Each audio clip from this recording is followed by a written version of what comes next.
এক গ্রামে রামু নামে এক দরিদ্র কৃষক থাকতেন।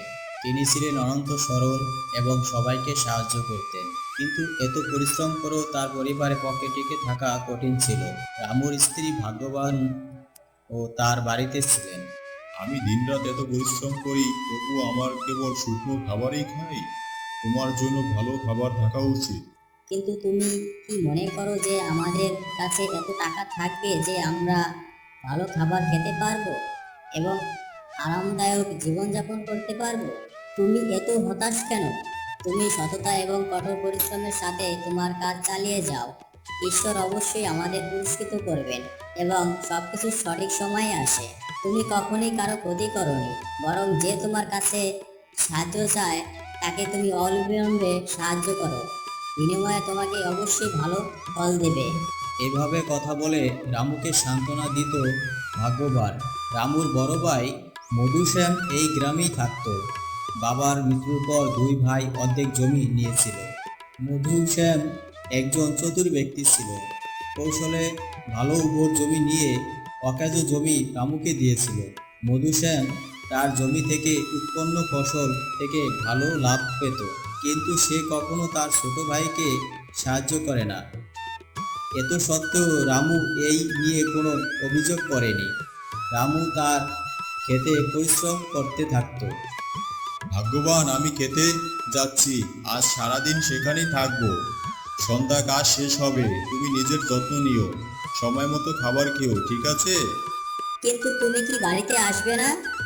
রামু জানতো যে বাড়িতে সামান্য চাল আছে, তাই সে ইচ্ছা করেই ভাগ্যবানকে বলল, দেখো, আমি ওখানে কিছু খাবো, কিন্তু তোমাকে সময় মতো খেতে হবে। রামু মাঠের দিকে যাচ্ছিল, এমন সময় মধুশ্যাম পিছন থেকে ডাকলো, রামু, শোনো রামু। আরে আরে মধুশ্যাম দাদা, দেখো তোমার বৌদিকে শহরে ডাক্তার দেখাতে নিয়ে যেতে হবে। তুমি আজ আমার জমি চাষ করলে অনেক উপকার হবে। এই কথা শুনে রামু ভাবতে থাকে, ভাই, কিন্তু আজ আমার ক্ষেতের কথাও দেখতে হবে। মধুশ্যাম খুব চালাক মানুষ ছিলেন। সে রামুকে তার কথায় ফাঁদে ফেলে।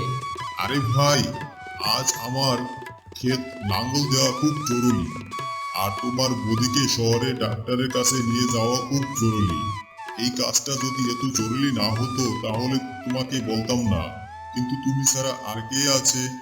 রামু তার ভাইয়ের আবেগঘন কথা শুনে বলে, এটা একেবারেই ঠিক। এক ভাই যখন আর অন্যের কোনো কাজে নেই, তখন কি হবে? চিন্তা করবেন না। প্রথম আজ আমি আপনার জমিতে খনন করব, তারপর আমি আমার ক্ষেত চাষ করব। আপনি বৌদিকে ডাক্তারের কাছে নিয়ে যান। ধন্যবাদ রামু, তুমি আমার বড় সমস্যার সমাধান করেছো। সন্ধ্যার মধ্যে আমার ক্ষেত চাষ করলে ঠিক আছে। আমি সন্ধ্যার মধ্যে ফিরে আসবো। এইভাবে মধুশ্যাম রামুকে তার ক্ষেত চাষে কৌশল করে তারপর তার কাছ থেকে দূরে চলে যায়। রামু সারাদিন পরিশ্রম করে মধুশ্যামের জমি চাষ করে। সন্ধ্যায় যখন মধুশ্যাম মাঠ থেকে আসে, তখন পুরো ক্ষেত লাঙ্গল দেখে খুশি হয়। সে ভাবছে, আমার ছোট ভাইটা কত বোকা। আমি আমার কথার তাকে ফাঁকি দিয়েছিলাম।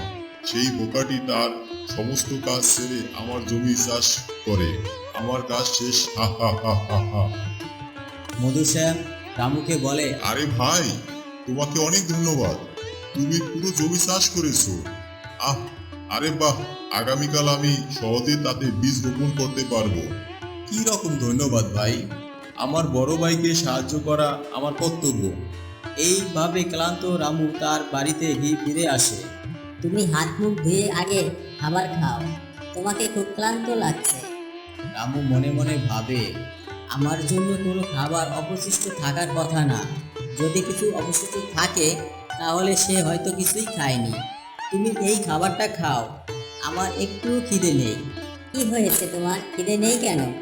আজ মধুশ্যাম দাদার খেতে কাজ করেছি, তাই তিনি আমাকে খাবার খাওয়ালেন, আর এখন আমি আর খাবার খেতে চাই না। বাড়ির অবস্থা দেখে রামু মনে মনে খুব দুঃখ পায় এবং ভাবে, হায় ভগবান, আমি এতটাই অসহায় যে আমি আমার স্ত্রীকে খাওয়াতে পারি না। ঘরের সমস্ত কাজ করেও কিন্তু তবুও আমি তার অবস্থা দেখতে পাচ্ছি না। এই ভেবে রামু ঘুমিয়ে পড়ে এবং স্বপ্নে দেখে যে লক্ষ্মী তার উপর স্বর্ণমুদ্রা বর্ষণ করছে। পরের দিন রামু জেগে ওঠার সাথে সাথে সে তার স্ত্রীকে এই কথা জানায়। রাতে আমি স্বপ্ন দেখলাম মহালক্ষ্মী আমার গায়ে স্বর্ণমুদ্রা বর্ষণ করছে এবং আমাদের দারিদ্র দূর হয়েছে। এটা তো খুব ভালো স্বপ্ন। সকালের স্বপ্নগুলো সত্যি হয়। দেখো, ঈশ্বর অবশ্যই তোমাকে সাহায্য করবেন। আজকে গিয়ে ক্ষেত চাষ করি, সেখান থেকে ফেরার পথে কিছু খাবার নিয়ে আসবো। এই বলে রামু মাঠে গিয়ে আগাছা কাটার কাজ শুরু করে। লাঙ্গল করতে করতে মাটি থেকে একটা পাত্র বেশি বেরিয়ে আসে। আরে, এটা কি? মনে হয় বড় পাত্র, ঘুরে দেখি তো। রামু আর খানিকটা ঘুরতেই সে দেখতে পেল একটা বড় সোনার পাত্র, তাতে দুটি সোনার টুকরো পড়ে ছিল। আরে, এটা কি? পাত্রে দুটো সোনার টুকরো পড়ে আছে। ভগবান, আমার কথা শুনে আমার স্বপ্ন সত্যি হলো, তাই সোনার টুকরোগুলো পেয়েছি। তখন হঠাৎ একজন বৃদ্ধা মা তার সামনে উপস্থিত হয়ে বলেন, বাছা, আমি অসহায় গরিব। আমার প্রিয় গরু দুটো বিক্রি করে আমি নিজে খাই। এই পৃথিবীতে আমার কেউই নেই, কিন্তু এই গরু খুবই অসুস্থ হয়ে পড়েছে এবং তার চিকিৎসার অনেক খরচ হবে। তুমি আমাকে কিছু দিয়ে সাহায্য করতে পারো? ভগবান তোমার সকল সমস্যা দূর করবে। তাকে দেখে রামু কিছুক্ষণ চিন্তায় পড়ে গেল এবং ভাবতে লাগলো, আমি যেমন গরিব অসহায়, সে ঠিক সেরকমই। ঈশ্বর আমাকে সাহায্য করলেন এবং আমাকে দুটি সোনার টুকরো দিলেন। আমি এই বৃদ্ধা মহিলাকে এই সোনার টুকরা একটি দেব, এটি সমস্যার সমাধান করবে। এই ভেবে রামু সেই বৃদ্ধা মহিলাকে একটি সোনার মুদ্রা দেয়। মা, আমার কাছে টাকা নেই, কিন্তু এটা একটা স্বর্ণের মুদ্রা। বাজারে বিক্রি করে তুমি অনেক ভালো টাকা পাবে, যাতে তোমার গরুর চিকিৎসা করোনা হবে। তুমি নিজে কষ্টে আছো, কিন্তু তবুও অন্যের কথা ভাবছো। আমি তোমাকে আশীর্বাদ করি যে তোমার কখনো দারিদ্র্যের মুখোমুখি হতে হবে না। সে একটি স্বর্ণমুদ্রা বের করে বাজারে বিক্রি করে এবং তার বাড়ির জন্য খাবার সামগ্রী নিয়ে বাড়ি ফিরে আসে। ভাগ্যবান রামুর দিকে তাকিয়ে জিজ্ঞেস করে, তুমি অনেক মাল এনেছো, এ কেমন পাত্র? আজ আমি খেতে লাঙ্গল করার সময় এই সোনার পাত্রটি পেয়েছি। এতে পাওয়া একটি সোনার মুদ্রা বিক্রি করেছিলাম।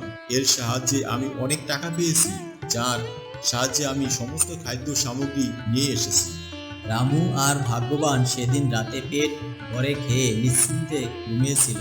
তারপর রামু আবার একটি স্বপ্ন দেখেন, যাতে মহালক্ষ্মী রামুকে বললেন, রামু, আমি খুব খুশি। কষ্টে থাকা সত্ত্বেও তুমি একজন অসহায়কে সাহায্য করলে। তোমার কাছে মাত্র দুটি টুকরো ছিল, যার মধ্যে তুমি তাকে একটি দিয়েছিলে। আমি তোমাকে আশীর্বাদ করি, তুমি তোমার ক্ষেত থেকে যে পাত্রটি এনেছো তা হলো একটি জাদুকরী সোনার পাত্র, যাতে প্রতিদিন সকালে একটি সোনার মুদ্রা আসবে, যা তুমি তোমার সংসার চালানোর জন্য বিক্রি করতে পারবে। সেই জাদুর পাত্রে একটি মাত্র মুদ্রা আসবে, তোমাকে সারা জীবন দারিদ্র্যের সম্মুখীন হতে হবে না এবং এখন থেকে তোমার জীবন সুখী ও সমৃদ্ধশালী হয়ে উঠবে। রামু হঠাৎ জেগে উঠে স্বপ্নের কথা ভাবে। একদিন আগেই স্বপ্নে মহালক্ষ্মী আমার সোনার মোহর দিয়েছিলেন এবং সেই স্বপ্ন সত্যি হয়েছিল। মনে হয় প্রতিদিন একটা সোনার মোহর ও সত্যি হবে। মহালক্ষ্মী আমাকে সোনার মোহর দিয়েছিলেন আমার প্রতি সদয় হয়ে। পরের দিন রামু পাত্রটির দিকে তাকালে তাতে একটি স্বর্ণমুদ্রা দেখতে পান। এটা দেখে রামু নাচতে শুরু করে এবং তার স্ত্রী ভাগ্যবানকে পুরো ঘটনা খুলে বলে। দেখো, আমি বলতাম না সময় হলে সব ঠিক হয়ে যাবে। তুমি সবসময় মানুষকে সাহায্য করেছো, ঈশ্বর তোমাকে এই পুরস্কার দিয়েছেন। এখন আমাদের কষ্ট এবং দায়িত্বের দিন চলে গেছে প্রতিদিন একটি করে নতুন স্বর্ণ মুদ্রা পেলে আমাদের গৃহস্থলী খরচ ভালো হবে এবং চাষের জন্য বাজার থেকে মালামাল পাওয়া যাবে। তোমার চিন্তা করার দরকার নেই। এরপর সেই জাদুর পাত্রে প্রতিদিন একটি করে নতুন স্বর্ণমুদ্রা আসতো এবং রামু তা বিক্রি করে জীবিকা নির্বাহ করত। এখন তার দুজনেই খুব আরামদায়ক জীবনযাপন করছিল। তিনি প্রত্যেক অসহায় মানুষকে সাহায্য করতেন। রামুর বাড়িতে এইভাবে টাকা আসতে দেখে মধুশ্যাম ভাবতে লাগলো তার কাছে টাকা আসছে কোথা থেকে। এটা জানতে মধুশ্যাম রামুকে বলে, আরে ভাই, জীবনটা কেমন চলছে? শুনেছি তুমি তোমার বাড়িটা খুব ভালো করে মেরামত করে এনেছো, বাড়ির অনেক জিনিসপত্র কিনে এনেছো। কোথা থেকে লটারি পেয়েছো? রামু খুব সোজা ছিল। সে তার ভাইকে পুরো সত্য জানায়। ভাই, আমি আপনাকে বলতাম যে আমার স্ত্রী আমাকে বলছে যে ঈশ্বর আমাদের সততার জন্য অবশ্যই আমাদের পুরস্কৃত করবে। শুধু বুঝতে হবে যে ঈশ্বর আমাদের সাহায্য করছেন এবং তিনি আমাকে একটি জাদুর পাত্র দিয়েছেন যাতে আমি প্রতিদিন একটি সোনার মুদ্রা পাই। শুধু তাই বলেই আমাদের জীবনটা নির্বিঘ্নে কাটছে ভাই। সোনার জাদুর পাত্রের কথা শুনে মধুশ্যাম বিভ্রান্ত হয়ে পড়ে এবং সেই জাদুর পাত্রটি পাওয়ার লোভে পড়ে।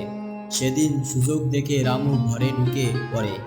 সে তার সামনে সেই জাদুর পাত্র দেখতে পায়। আরে, এ তো এই সেই জাদুর পাত্র। এটা পেতে আমাকে খুব বেশি পরিশ্রম করতে হয়নি। ঠিক আছে, আমার কাজ হয়ে গেছে। আমি এটাকে আমার বাড়িতে নিয়ে যাব এবং প্রতিদিন একটি করে সোনার মুদ্রা সংগ্রহ করব। মধুশ্যাম সেই পাত্র স্পর্শ করার সাথে সাথে তা সোনার পাত্র থেকে মাটির পাত্রে পরিবর্তন হয়ে যায়। আরে, কি হয়েছে?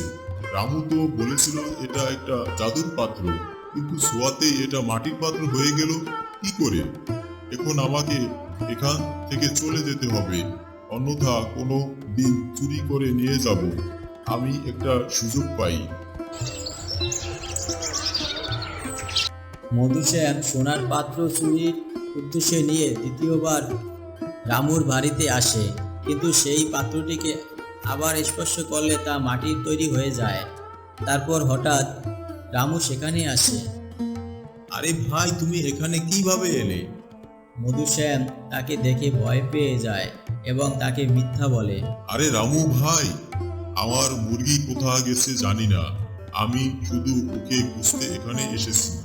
আমি ভেবেছিলাম সে হয়তো পিছনের দরজা দিয়ে তোমার বাড়িতে ঢুকেছে, কিন্তু তাকে এখানে পাওয়া যায়নি।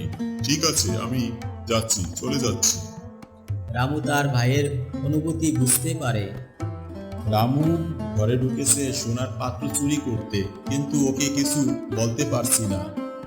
অন্যদিকে মধুশ্যাম বোঝে ভগবান ভাইকে এই পাত্র দিয়েছেন তার সততার জন্য। এর জাদু শুধু তার জন্য। ভগবান তাকে রামু ও সততার ফল দিয়েছেন। ন্যায় ও সত্যের সাথে আমাদের জীবনযাপন করা উচিত। আমরা যদি কঠোর এবং সততার সাথে কাজ করি তবে ভগবান অবশ্যই আমাদের সাহায্য করবেন।